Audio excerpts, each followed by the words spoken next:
Hey students, it's week number 2. This is the week 2 Sturtevant Report for Education 110. So I'm going to lay out the week and what you might want to get accomplished. Hey, there's that guy. Look, if you're one of those overachievers and you go to our interactive syllabus on Blackboard, the PDF that's shaped like a pyramid, and you are just so motivated that you go into future weeks just to see what's going on in the class and what you need to do. Understand that the Sturtevant Report every week just comes out a week prior to the instruction week. So if you go to like week 8 and start looking at that Sturtevant Report, that's from last semester. And I'm going to do things a little differently in this semester. So don't get thrown by that. If you have any questions, just reach out to me. This is week 2 Sturtevant Report, which is for next week.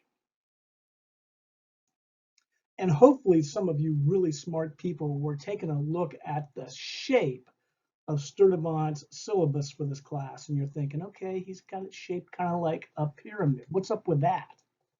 Well, a big concept in this class, a big topic in this class is going to be Bloom's taxonomy, which has been around for a long time, but it's still solid, and it's encouraging educators to push students towards higher level of thinking.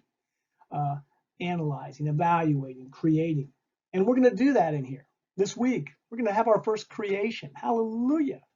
So I have a PDF that I want you to read with Bloom's. It's long, but it's good, and it'll help you understand the concept, help you understand it down pat.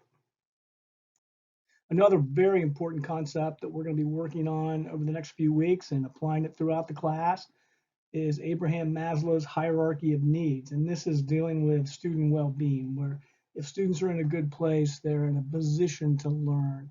And you as the educator have an obligation to try to facilitate this atmosphere. So we're going to talk a lot about Maslow's hierarchy of needs in conjunction with Bloom's taxonomy. And there's a PDF on Maslow as well. So master that. And our final resource for the week is a wonderful podcast from a professor at Yale by the name of Laurie Santos. She has a tremendous podcast called the Happiness Lab Podcast.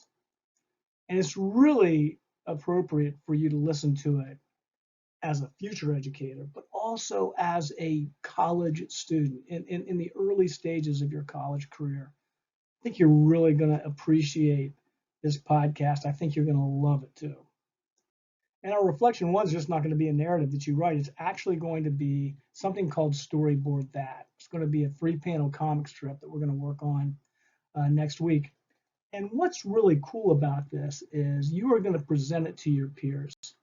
Now, look, if you want to be a teacher, you got to get up in front of your peers and start yakking. You got to get comfortable doing that. And let me reassure you that it won't be comfortable at first, that you might struggle with it at first. I did. It's not a problem if you struggle with it at first. We'll get over that. We'll get over that big time. But you need to come to class the following week prepared to present your storyboard that to your peers. I can't wait. And finally, I just want to keep encouraging you to reach out to me on Voxer. It is absolutely the way to get a hold of Sturtevant. I look at my email about once every 24 hours. I look at my phone about every 24 seconds. I'm not proud of that. Take care, man.